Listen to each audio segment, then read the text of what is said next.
Right.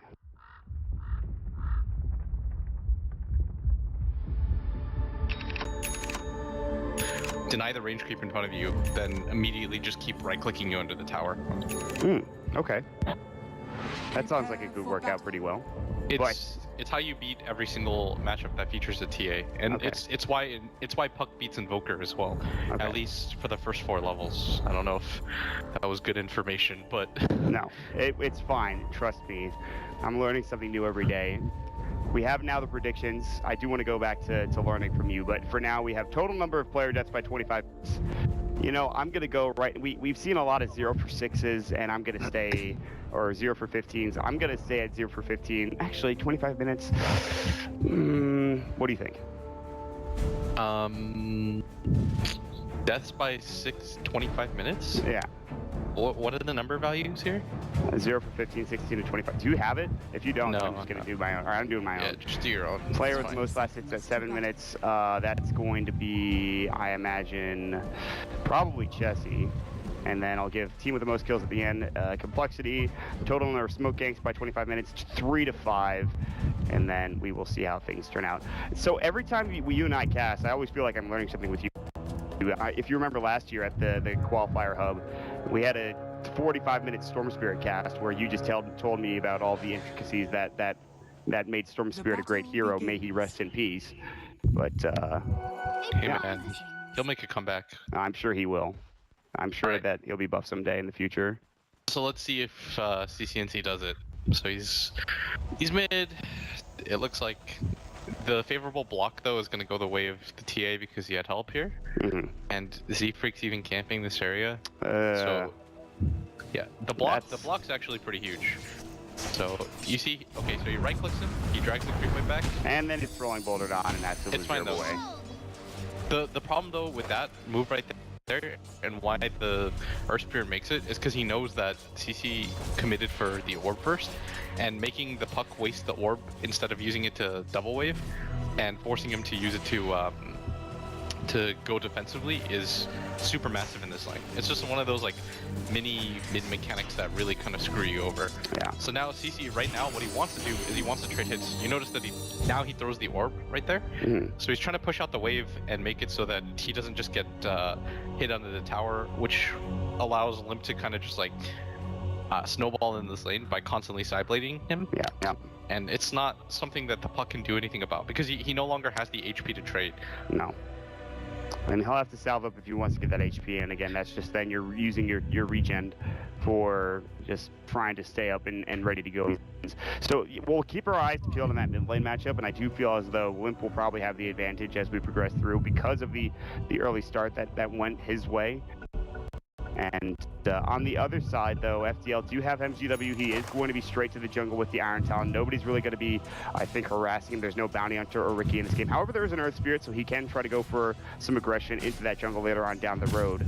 But as far as both safe laners are concerned, both Chessie as well as Bisa are going to get free farm here. And I feel like, who do you think this favors more as we progress through the game? It probably favors the Morph just because he's a greedier hero. If you notice, he has 420 HP and gonna go primarily for Agi. And it's okay for the Jug as well though, because he's more of an early game fighting carry. Like if I had to choose the 10-minute thing, I would have probably chosen Morph just because Morph doesn't really want to fight. Whereas Juggernaut will accompany his team to most of those engagements. Yeah. Like even from level 7 and on. Just because he's such a strong fighting hero, and I think that's part of the reason why FDL has chosen a really strong lineup that can fight without him as well. Like he can just replicate, they can scout with Hawk, look for engagements, and continue to farm. I'm a bit concerned also that I put, of course, the Jug, and now I'm thinking, well, either it's going to be the TA because she has stacks with Ancients, or it's going to be the Morphling for the exact reason that you just mentioned. One way or another, I'm probably incorrect in that prediction, as I've been incorrect since, I think, the dawn of time, since these predictions have started. But we'll keep our eyes peeled. I went 0-4 yesterday. Oh, that's not good. Actually, I went 0-4 last game, so we're kind of in the same boat. Sand King will find Z-Freak, Earthspike will go. I don't think they have the damage. You can Rolling Boulder away if need be. It's just a bit of harassment, of course. He did get that wardrip down. Z-Freak is looking to try to get out, but no, MGW blocks the Rolling Boulder, and Z-Freak might be giving away first blood, and he will. MGW gets the job done. Great block from MGW. Step that rolling towards the north beautifully. Beautifully played. Underrated MVP is that more for slowing him and making his decision making off. Oh yeah. Like that MJW was just like, oh, you're so. If you have like 200 move speed, it's gonna be easier to make that block by far. And I would have said for a second like Z-Freak, what he was doing is fine because you're occupying 2 heroes' time. And if you notice what's happening at bottom, Jesse's going for this bottom tower. And this is actually quite huge because if you look at the levels that the Dazzle has right now, Hanskin, he's already level 4. Like that's absurd. Yeah, that is how close into the game it is. And yeah. Going for that bottom tower this early on into the game is really important, Mod, because the later it goes, the harder it becomes. And you want to take out that tier 1 as soon as you can, because a lot of Dota right now revolves around this Radiant safe lane area. So if you can get rid of that tower really quickly, it makes it harder for FDL to just invade. If you saw their last games, what they would continuously do on Dire side like they should is just keep invading Radiant jungle. Right now they have this push-in pressure towards the tier 2 tower. There will be a TP rotation so that Franz can secure himself some experience. He'll push straight the wave. Sand King's down here as well. He's only level 1 on this line. Now finally gets level 2. The Earth Spirit tower with level 1 as well, so he's a little bit under-leveled on this Z-Freak support. But again, that's almost to be expected for an Earth Spirit. Limp will chase after CC. He has a Lucio up. They really want to fight over this rune, and CC is taking a lot of damage. He's going to try to get the rune and then jaunt away, and he does so beautifully. Nicely done from CC. However, his last hits right now, 16 to 22, could be worse, could be better for CC on the mid lane. But again, it comes down to that start, I think, for our Blitz. God.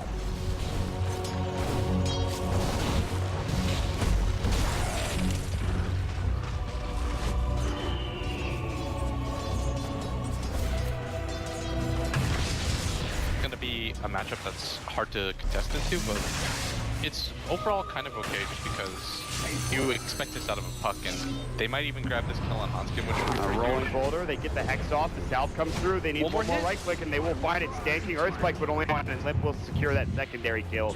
That's a rebound, rebuttal kill going the way of compLexity.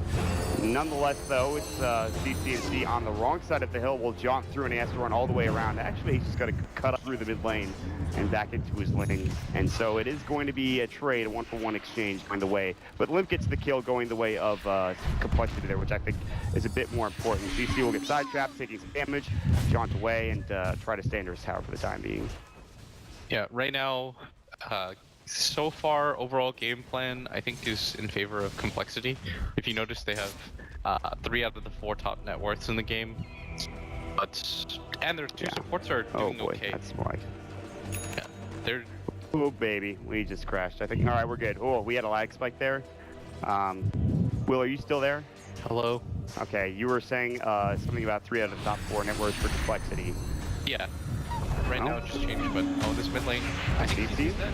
Yeah, Boulder Smash, he already used his Lucio aggressively, and so with a no way of escape there, he gets brought down, the phase shift down and up. He tried for a waning rift, didn't actually do anything there to bring him any safety, and so they will find another kill. And that's actually a huge kill for Limp, right? Bringing down the opposing mid laner is always a good thing for the TA in this situation. Part of it too is that when you play this mid lane, you feel weird about what just happened right now, because now you're okay with the puck being a little bit behind in CS, but what you're not okay with is your puck up at top. MJW gets caught by the rolling bolt. Shadow Wave doing some nice heal damage as well. He has no roar and he'll go down. No 6 charges to save his life. Now Franz, kinetic shield might save his life, but Limp with the side blade, and he does get brought down. This time by the boys of Hanskin, getting a double kill. And as you mentioned, compLexity have the early game advantage and continue to do so, and everything is coming up compLexity right now. They're just honestly out-maneuvering them right now. This Z-Freak, Earth Spirit, has accomplished so much in such a short period of time. He's been in all 4 of the kills right now, which I didn't even think was possible after the kind of start that he had. And more importantly than that, it's because this TA isn't dying and she got the kill onto that puck, you feel pressure on the side of FDL because you know that Limp's snowballing and you can't do anything about it. Yeah. And more importantly than that, he's picking up kills. That's the worst thing, is that when you're playing against a mid hero and you know that he's CSing well, you think it's okay because at the end of the day, he's not out XPing you too bad. But now he's got the XP advantage, he's got the farm advantage on you, and this is a snowball hero inherently. Luckily for FDL though, they still have turnaround potential. As soon as their 2 supports at level 6, those are the 2 of the strongest support ultis that you can get, that Lion Finger of Death and that Static Storm. But they really need this kill to work, and we talked about it, right? My. This bottom kill, look at where he's situated. He's sitting under the tower right now, and the Hawk is not going to be able to come in because it just gets scattered out by the tower. And so while this is happening, compLexity are just pushing the mid lane, and there is nothing CC can do about this. This is the kill that is not working because everyone's off the map. Top lane's just missing, mid lane's just missing, and so in order to get this kill on compLexity's chesty, they have to dive. The Hawk will come, he knows it. The Blade Fury's up, he's got Omni Slash Dimension, and so he's killed the Hawk, and he can try to go for a Fury TP, and already they just have more TP rotations coming in. Sure, they didn't take that tier 1 tower down mid, but they might even be able to turn this fight around. And it doesn't look to be the case, however. They will still go to work on the tier 1 mid. This mid tier 1 tower dropping is really big for FDL right now. Like, you shouldn't give this tower up this early on into the game. It means too much to you. And we talked about it, right? Like, it's not even just the fact that people are missing, it's that you're playing Dire side. You know that you're going to invade this Radiant safe lane, but it's a Juggernaut. There's no way that you're going to dive that hero. If he gets spin off, your gank ends, and you potentially just lose the early game right there. Meanwhile, they will find the roar into Swindle Balance. They lose the QR. They have the air strike. He's so tanky. The Shadow Whip coming through his well. Thrawn's now caught up. The Omni Slash brings down the puck on top of it as well. Stan King getting poison touch in the side trap. Even more slow. Stan King, you're not going anywhere. They have the healing ward. They're all back up pretty much to full health now. And it'll be a 3-for-0 exchange as Hans is killing everybody. He's got 3 1-0, gets up to a killing spree. He is a very farmed asshole, almost level 6, and Blitz this early game is starting to go very, very poorly for FPL. It's just too predictable right now. Like, that bottom rotation, we called it at, what, 2 minutes? And it's just because it's what Dire eventually does, but they telegraph it so much. And the main reason is because who wouldn't defend a mid-tier 1 tower? That's the biggest kind of warning sign. Right. It's that is a tower you almost never want to give up in the early game, just because think about if the Radiant decides to smoke, they wanna be able to run through this area and get around like this just to make it faster, rather than having to run all the way around this area. Like, you never want to just go straight into the high ground. You want to explore as much as you possibly can. So now that you're in a position on the side of FDL where they've lost a lot of map control, they need to hit level 6 on their 2 supports before they do anything. I don't think there's any point in trying to make a rotation.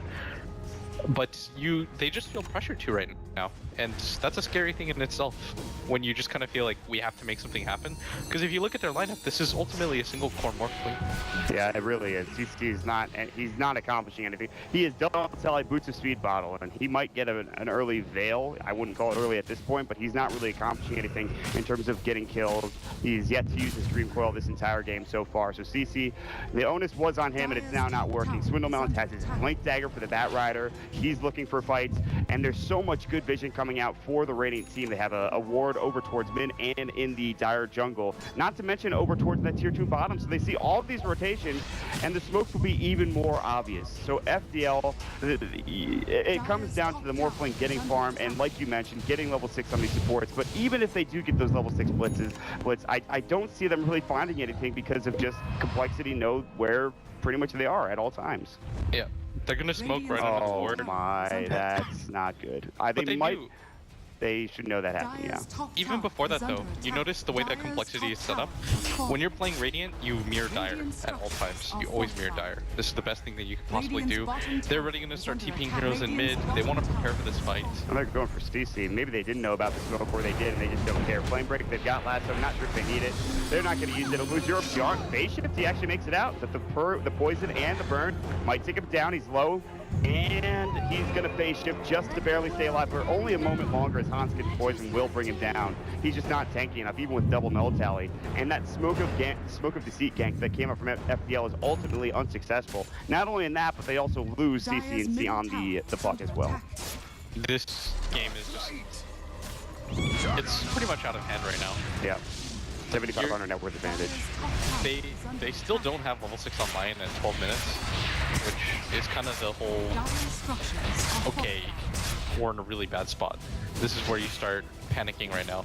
Because the strategies that worked against Void Boys when they played Dire side was take control of the Radiant jungle, fan out, put down vision, farm out. But you notice that compLexity is ignoring them. They're mirroring, they're doing the correct thing. They even take this top tier 2 tower because you're playing Dire side, but they don't have any way to Roshan. There's no slaughter on their lineup or anything like that. So there's no threat of any other objective being taken really by FDL. So they just go for the simple play. So where do you think this went wrong for FDL? Well, obviously the mid lane didn't start out particularly well, and they really didn't get the best, I guess, landing experience for anybody on their side. But where did this really go wrong? Hold that thought, as they might. Oh, Z-Freak is going to walk out of the command field. They could try to go for a glimpse, but it's already too late. Now they're going to counter-initiate. Franz gets a side trap. Yeah, I think he's going to get rolling bolted on. They do miss. The glimpse back comes through, and okay, he might actually live. But that goes back to my original question. Where did this go wrong for FPL? I think it's not even like, the weird thing is, it's not even like they're making the wrong plays. Like, even though we're calling the plays and stuff like that, it's not like they're necessarily wrong. It's just complexity is, they're on top of their game. Like, right now they're just playing like the better team. And that's not even to blame FDL, just to give credit to Cole. Like, this is a clean game for them so far. Like, those 2 deaths were just whatever. Like, you lost 2 supports at the end of the day. The cores are responding really well. Like, Chessie, he game senses and sits by like that bottom tower. They always are in a position to sandwich FTL, more importantly. Like when they take the fight, they're not just running straight at them, they're forming angles around their heroes. Pincering, yeah. That's the #1 thing you want to do when you enter a team fight. You always want to cut off angles for the enemy team to run around. Good sound. CC avoids the lasso. I don't think he will survive this time, however. The lasso is inevitably cast. They even use the magnetize, dropping him down. He does get the face shift illusory orb and actually might survive. Another boulder smash might do the job, but he doesn't have it. It's down for 4 seconds. Geomagnetic grip, not enough mana either, and the winning rip comes through, but he still might go down to the flame break. It's not enough damage, and again, shifted perfectly. And CNC is doing all that he can to stay alive. That's it. He's not even trying to find. He's literally doing all of this just to make sure he keeps himself up and ready to go. And he does pick the Veil of Discord, but I mean, they have lost so much. They have lost all of their tier 1s, their tier 2s are now getting assaulted splits, and I don't know where you find a defense here. Yeah, they're probably not going to be able to defend. Right now, the game plan is let Beans or Bisa just try to farm as much as he possibly can, and maybe he can pick up this game. But it's not even like complexity don't have ways to control him. The key to dealing with the Morphling as well is a lot of control. They've got a Bat Rider, they've got an Earth Spear for the silence. Like, they've got a lot of different ways to burst them as well in terms of physical damage with the Jug and the TA. Like, they have their own battling corpse. At some point, complexity will go for a pick off and go for the Roshan of their own. There is a Lincoln Sphere coming very soon for Bisa. He has enough for the ultimate orb, and then the Lincoln Sphere recipe is about 1,000, or is 1,000. But with all of this, there is the Omni Slash, so Chessie gets that much more damage. He is about to get level 2 Omni Slash on top of it. Stan King, however, has quietly gotten a Blink Dagger seemingly out of nowhere, yet he's still behind both the Dazzle as well as the Z-Freaker Spirit in terms of net worth. What are you going to do, I guess? And, well, I mean, that's one good thing going the way of FTL. I mean, at least you got that going blitz. Yeah, I think part of that is just because he's just been farming, and they should start making moves because they're getting really heavily out-leveled right now, and just net worth is not a good position. If you look at it, it's 10,000 gold at 15 minutes. That's pretty unbelievable, 5k XP. It really does just take one fight, but the issue is getting into that fight to begin with. And even if they do get into that fight, complexity have enough sustain with the Dazzle, with the Earth Spirit to, I think, survive through a lot of this burst damage. Not to mention Refraction makes everything that much harder. Blade Fury makes everything that much harder. So you kind of have to get really lucky with your Static Storm and hope for the best, honestly. Is the Lincoln Sphere is now picked up, and FDL are starting to take control of their own jungle back, but that's at 16 minutes. And for complexity, it's time. They picked up the Desolator for a limp. They have a Medallion for Dazzle. They can head to Roche. They have the Blink and Force for Swindles on the Bat Rider. This is an impressive display of itemization coming out. And they're just going to head into the pit with Desolator and just take this down quickly. I don't see any real way FDL can end this. And even if they do, I mean, they'll know that this is happening with the Hawk. I just don't see anything they can do about it, really. Radiant taking Roshan away from Dire. This Zero board. Pretty big, yeah. And they're showing their 2 supports mid, and that's why complexity, even after seeing that the Hawk was seeing them, they don't really care. This might even be what prompts the high grounds. Like, they could even just decide to go immediately to bottom.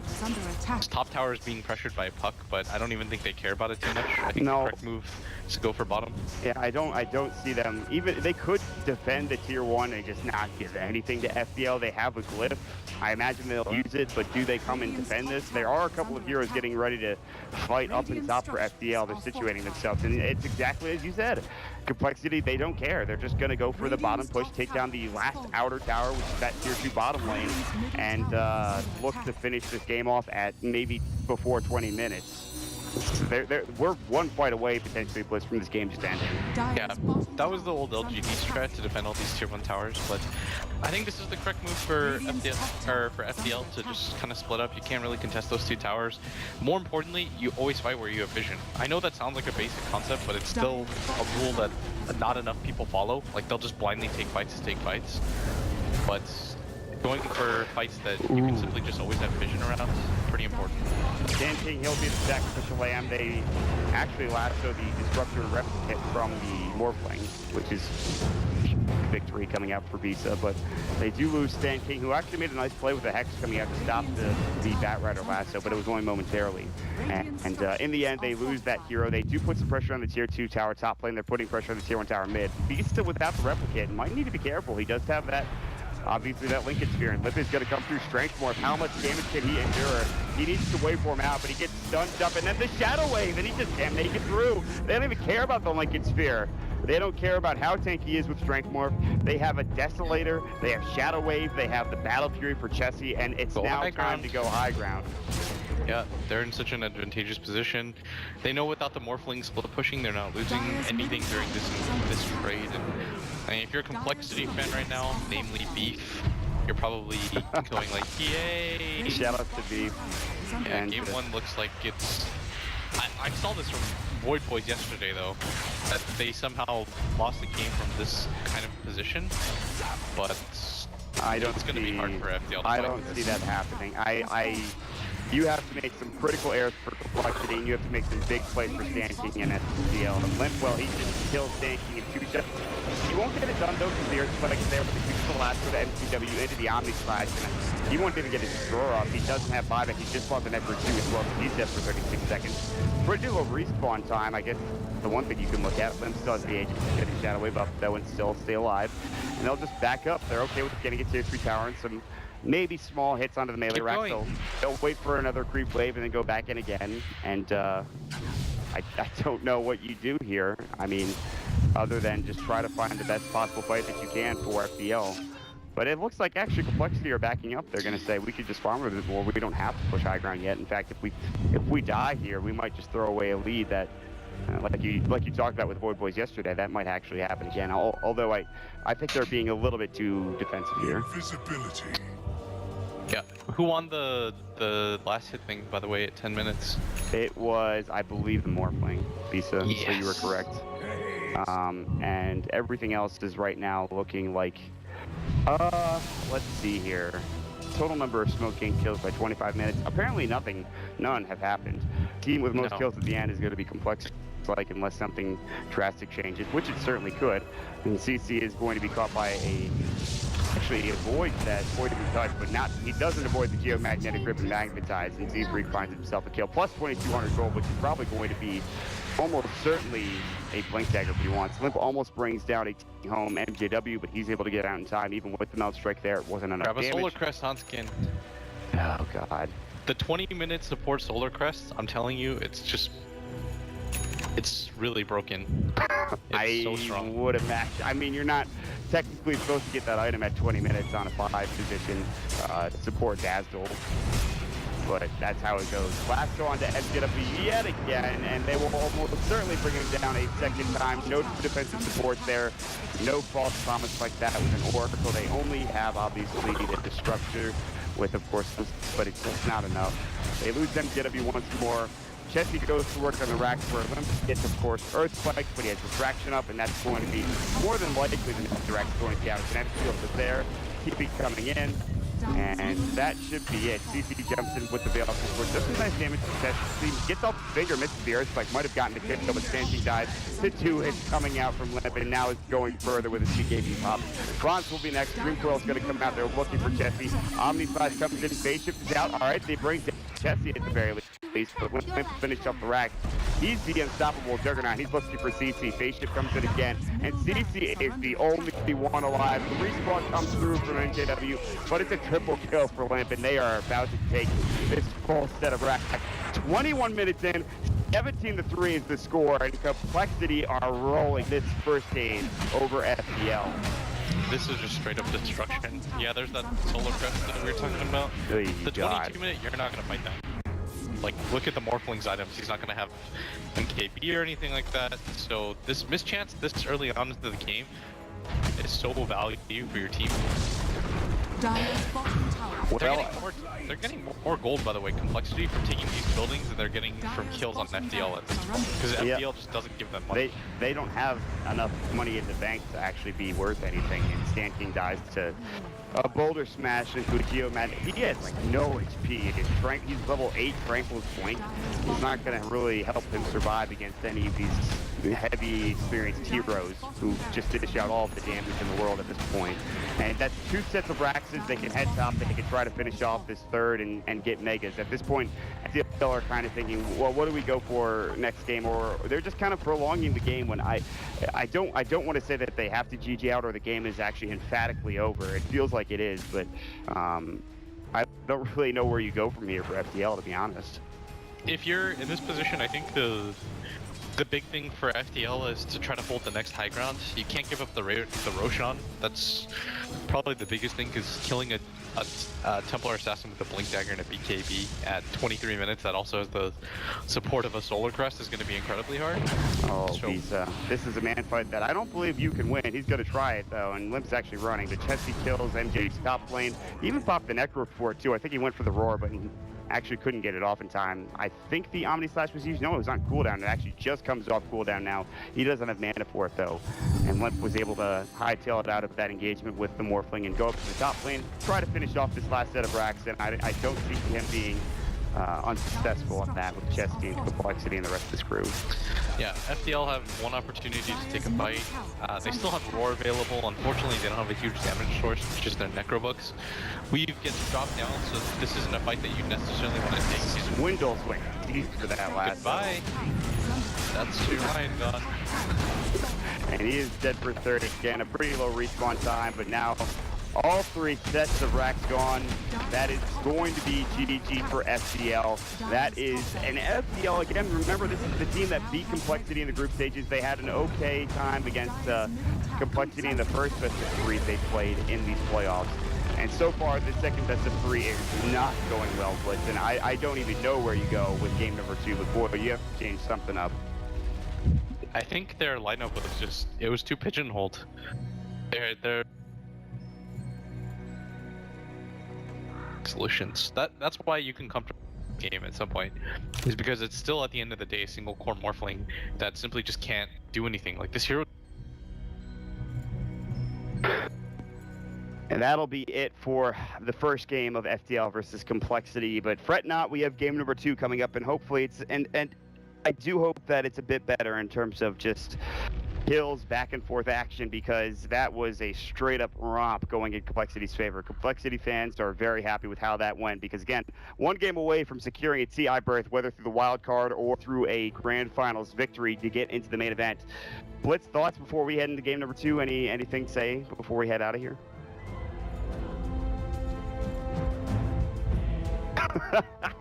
All right, well, with that, we're going to jump into game number 2, or a quick break before game 2, and then we'll see if, of course, FDL can even this series up. Ladies and gentlemen, my name is Mott. With me is Blitz. You guys know where to find us, and we'll be back for our second game of this best 3 series.